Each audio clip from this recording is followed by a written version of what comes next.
Esta es la clase 18 del curso Teórico Práctico para Auxiliares de Laboratorio. Este es un curso organizado por el Departamento de Docencia del Centro Universitario de Estudios Medioambientales de la Facultad de Ciencias Médicas de la Universidad Nacional de Rosario. En la clase de hoy veremos redacción de un proyecto e informe de investigación.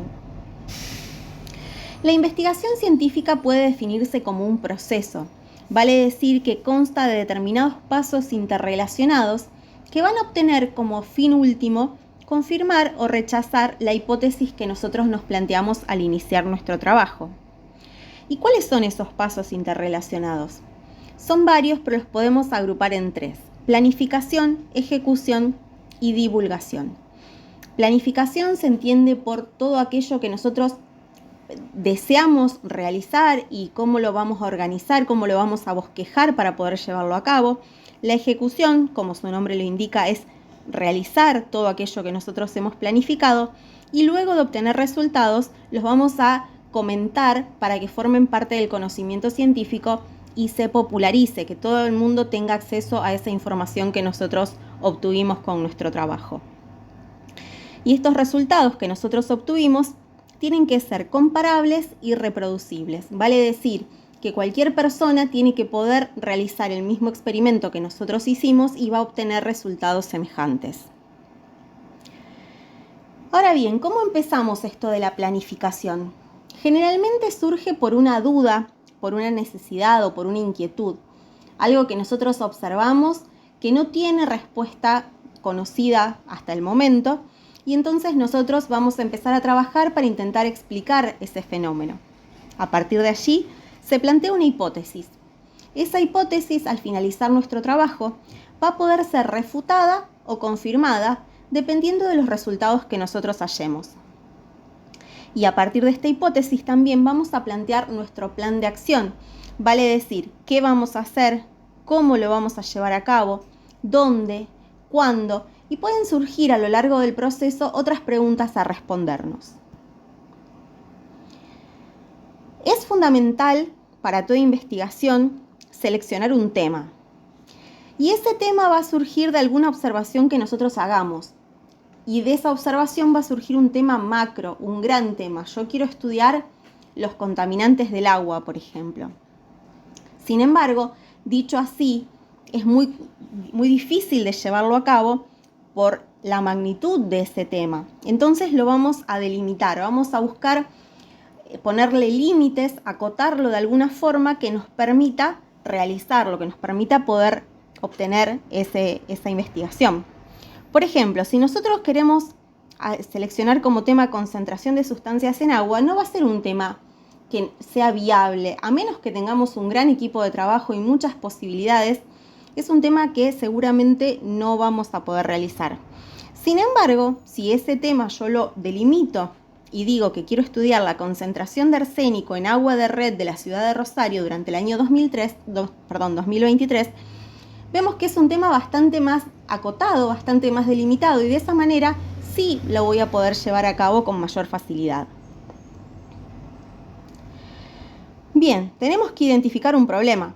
Vale decir, tenemos que determinar aspectos desconocidos del tema elegido. Si yo ya conozco cuál es la concentración de arsénico en agua de red en la ciudad de Rosario durante el año 2023, no va a ser un tema de investigación útil, porque no tiene temas desconocidos, o al menos para mí o para la bibliografía. Entonces tenemos que encontrar algunas cosas, algunas cuestiones que sean desconocidas para poder identificarlo como problema. Y además, es importante respondernos algunas preguntas, como por ejemplo, ¿por qué es útil estudiar esto? ¿En qué beneficiaría a la comunidad los resultados que yo obtenga con mi investigación? ¿Mi investigación podría solucionar problemas actuales? De esta forma vamos a encontrar que los temas de investigación que podemos estudiar van a ser mucho más útiles y mucho más interesantes tanto para nosotros como para la comunidad. Bien, hay algunos criterios que son importantes a la hora de realizar una investigación, como por ejemplo la importancia del tema, y volvemos un poco a lo que decíamos en la diapositiva anterior. Si es un tema que le va a llevar respuestas o soluciones a la comunidad, por ejemplo, como puede ser la contaminación del agua, es un tema que tiene mucha importancia. Sin embargo, hay otros que quizá a priori no tengan demasiada importancia y si nos parecen interesantes y que pueden aportar algo a la comunidad, por supuesto que son temas válidos de investigación. Otro criterio importante a tener en cuenta es la posibilidad de ser investigado. Si yo quiero investigar la concentración de arsénico en el agua, pero no tengo acceso a determinados instrumentos que me van a permitir medir esa concentración, ni conozco gente que tenga acceso a esos instrumentos, va a ser bastante difícil que yo pueda realizar esta investigación que quiero. Otro criterio importante a tener en cuenta es la viabilidad, o sea, qué tan viable es realizar la investigación que yo quiero realizar. Y finalmente, y no menos importante, es el interés del investigador. Vamos a volver a esto sobre el final de la clase, pero el interés del investigador es fundamental y es importante que se mantenga activo a lo largo de toda la investigación para que siga trabajando a pesar de las dificultades que pueden ir surgiendo en el camino. Bien, tenemos que elaborar el proyecto. El proyecto podría definirse como nuestro plan de acción, vale decir, cuáles son las cosas que yo voy a tener que hacer para realizar mi investigación. Y como es un plan de acción y es un proyecto, lo vamos a redactar en tiempo verbal futuro. No vamos a emplear ni el presente y mucho menos el tiempo pasado. Y acá nos vamos a responder algunas preguntas como por ejemplo, ¿qué hacer? ¿Cómo hacerlo? ¿Cuándo hacerlo? También se puede incluir dónde y algunas otras preguntas que a ustedes les puedan surgir en la elaboración del proyecto. Este proyecto, este plan de acción, se considera que es el documento base del investigador. Y en él se va a especificar con detalle, precisión y claridad el plan de trabajo. Vale decir, vamos a escribir todo lo que vamos a realizar de la manera más precisa, clara y detallada posible. Nuestro proyecto de investigación va a tener algunos objetivos y estos objetivos van a estar orientados tanto al investigador como a otras personas. Otras personas pueden ser que vayan a evaluar el proyecto o que vayan a brindar financiación o alguna colaboración con el proyecto. También va a ser necesarios estos objetivos para obtener el aval necesario, por ejemplo, de alguna institución que nos avale para realizar nuestro trabajo, así como obtener la aprobación y el financiamiento que puedan ser necesarios para su consecución. Todo proyecto de investigación tiene determinadas partes. Puede ser que en algunas circunstancias algunas de estas partes no sean necesarias, pero en esta clase vamos a ver cuáles son los segmentos que constituyen todos los proyectos de investigación. Sin embargo, esto va a depender mucho del sitio donde nosotros lo vayamos a presentar. Puede que en algún momento haya algún requerimiento que en otro momento no esté. Pero todos los proyectos de investigación, por ejemplo, van a tener un título. Ese título debe ser breve, llamativo y completo. Los autores son aquellas personas que tienen una contribución activa, que han realizado algún trabajo, alguna contribución al proyecto. También hay asesores. Estos asesores pueden estar presentes como no. Y son personas estudiosas del tema que van a orientar a los autores del trabajo en cómo ir realizando determinadas cosas, determinadas cuestiones. Después va a tener un resumen. Ese resumen puede definirse como la carta de presentación del proyecto. Es lo que generalmente todos van a leer y en función de ese resumen van a decidir si siguen leyendo el proyecto o no. Va a incluir el lugar de trabajo, el marco teórico, vale decir todo lo que ya se conoce hasta la actualidad sobre el tema que yo elegí. Los objetivos de mi proyecto, que son los propósitos generales y particulares. Pueden incluirse todos dentro del bajo el mismo título de objetivos, o puede haber objetivos generales y objetivos particulares. Y en general, en la parte de objetivos, se recomienda usar verbos en infinitivo. También va a constar de materiales y métodos, vale decir todos los elementos y todas las técnicas que yo voy a emplear para realizar mi proyecto de investigación. ¿Cuáles son los resultados esperados? Estos resultados van a depender de lo que yo ya conozco del tema, de lo que leí sobre el mismo, la factibilidad, cuáles son las limitaciones y finalmente el apartado de bibliografía. Ahora bien, nosotros hicimos todo esto, ya redactamos el proyecto y ahora lo tenemos que presentar ante determinadas instituciones o determinados organismos para que nos aprueben su realización. Y esta aprobación va a depender de ciertas cuestiones, como por ejemplo cuestiones formales. Quizás sean las menos importantes o las más importantes dependiendo del momento. ¿Y a qué me refiero con cuestiones formales?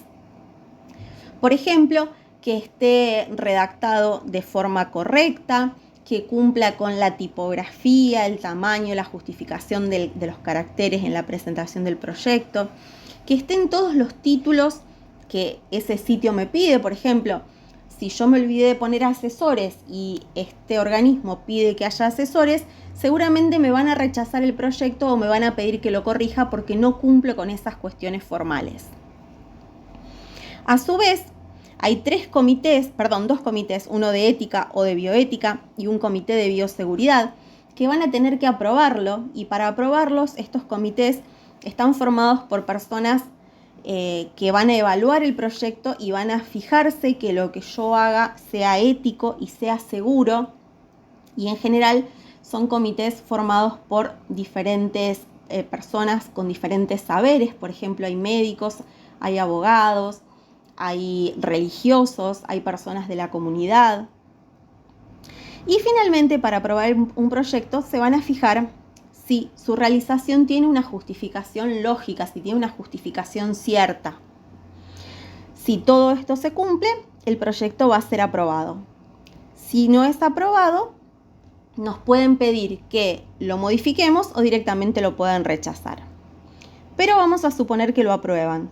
Cuando lo aprueban, ese organismo, esa institución va a emitir una resolución, y con esa resolución nosotros vamos a estar habilitados a la ejecución de nuestro trabajo. Bien, hagamos un pequeño resumen de toda esta primera parte de la clase, si les parece bien.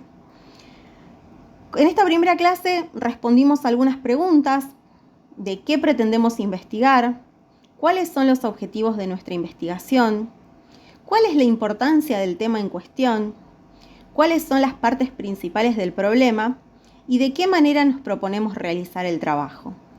Estas preguntas deben ser respondidas para poder seguir avanzando con la consecución de nuestro trabajo.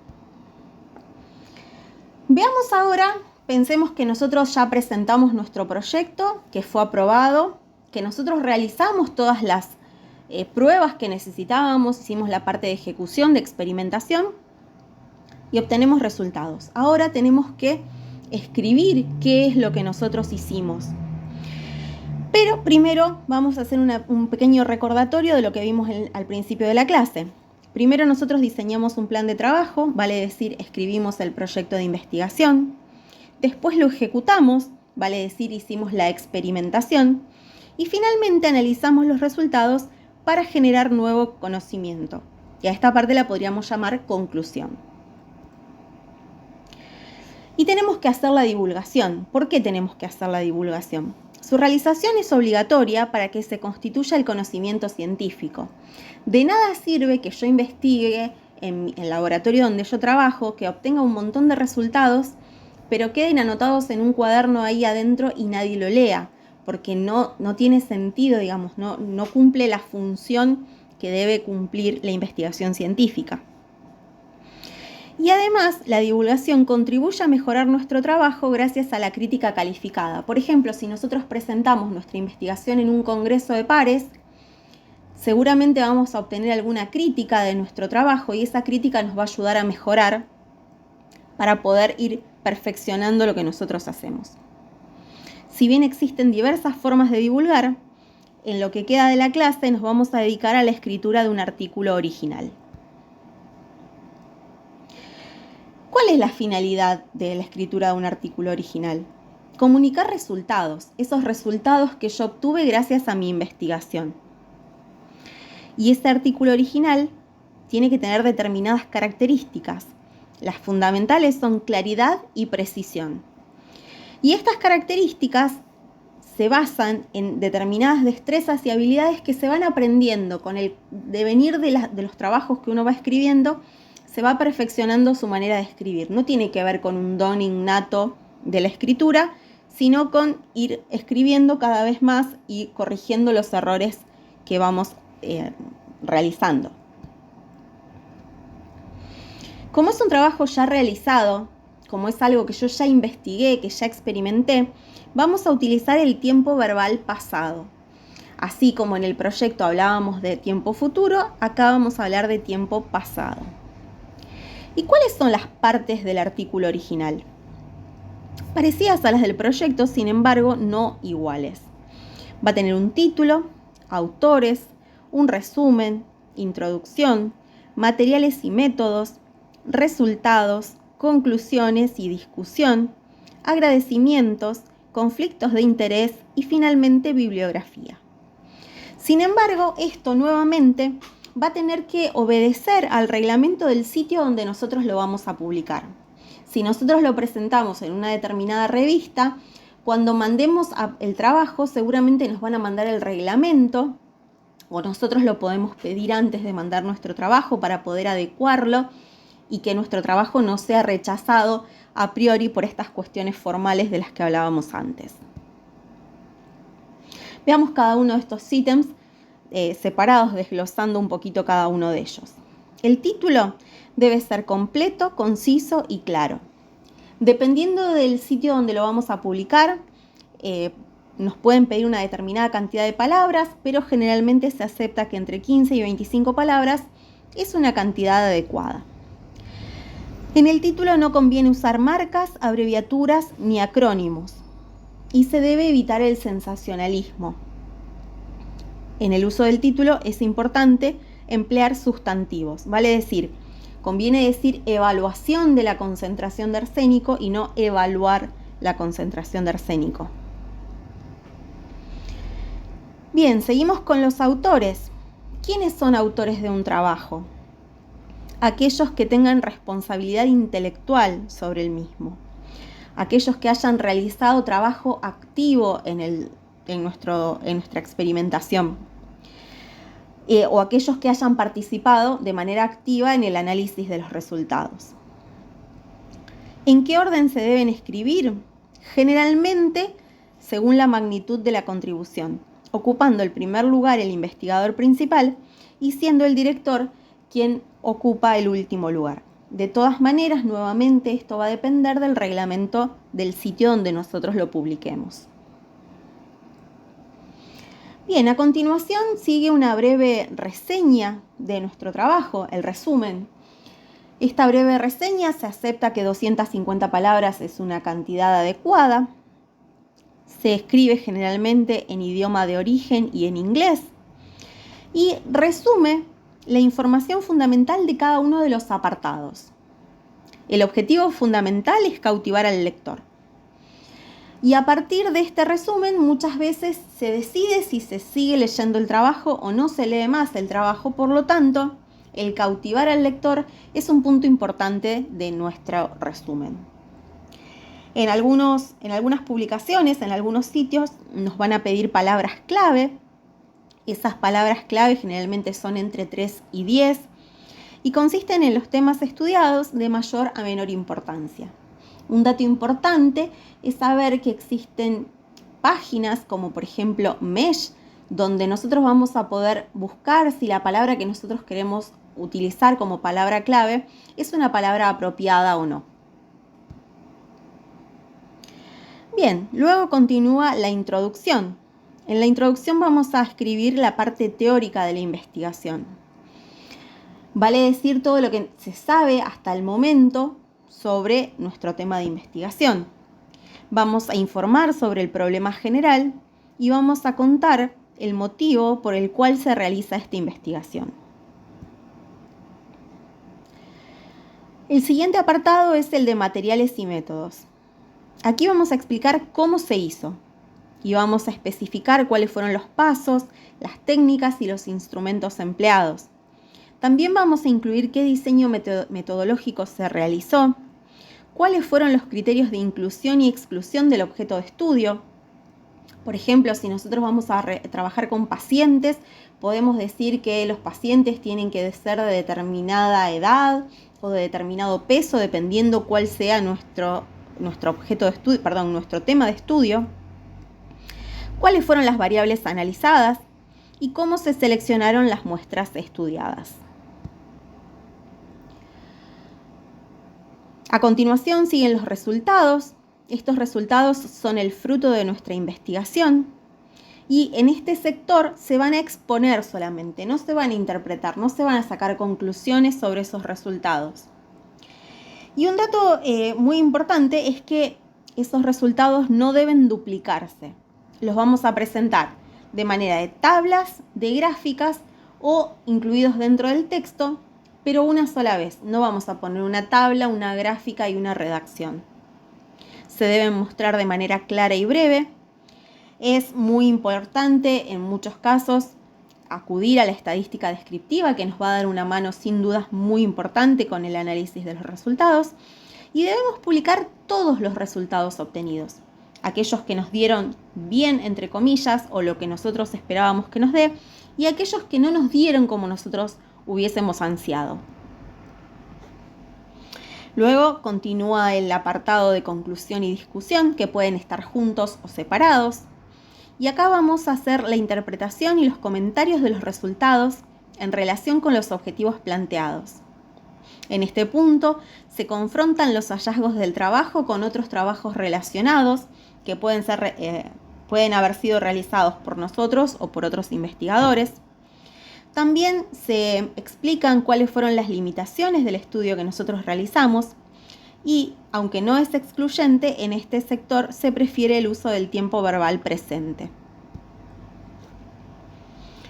A continuación siguen los agradecimientos a todas aquellas instituciones y personas que tuvieron una participación activa, ya sea de manera financiera, material o intelectual, en la consecución de nuestro trabajo. Los conflictos de interés. Un conflicto de interés puede definirse como el juicio del autor tiende a estar influenciado por un interés secundario. ¿Cómo es esto? Es muy común, por ejemplo, si mi investigación tiene que ver con el desarrollo de fármacos, puede ser que mi trabajo esté subvencionado de alguna manera por algún laboratorio y de esa manera mis resultados van a estar, si se me permite el término, levemente sesgados, quizá por ese conflicto de interés que yo tengo. Y continúa la bibliografía. La bibliografía son todas las referencias bibliográficas citadas en el texto. Las normas para la escritura van a estar establecidas por la revista. Hay muchas normas internacionales de escritura de bibliografía. APA y Vancouver son de las más conocidas, pero no las únicas. Y en este sector se van a listar por orden de aparición en el texto. Bien, una vez que nosotros escribimos nuestro trabajo, que completamos todos esos sectores que teníamos que completar, nuestro trabajo va a ser evaluado. Y esa evaluación va a ser ejecutada por pares investigadores especializados. Esos pares investigadores van a ser seleccionados por el comité editorial del sitio donde nosotros vayamos a publicar, por ejemplo, una revista, un journal. Y a partir de esa evaluación pueden suceder 3 escenarios diferentes. Nos pueden pedir que hagamos correcciones a nuestro trabajo y que se lo volvamos a mandar. Lo pueden aprobar directamente como está o lo pueden rechazar de plano si incumple muchas cosas o tal vez el tema de investigación no tiene estrecha relación con el tema de publicación de la revista o hay alguna cuestión que obligue a los investigadores especializados en la evaluación del trabajo a rechazarlo directamente. Para terminar, me queda realizar una reflexión final. La investigación es un proceso arduo, con desafíos y algunas decepciones, pero sin lugar a dudas es un proceso maravilloso que nos hará crecer como personas y, quién sabe, descubrir algo que mejore el destino de la humanidad. Muchas gracias.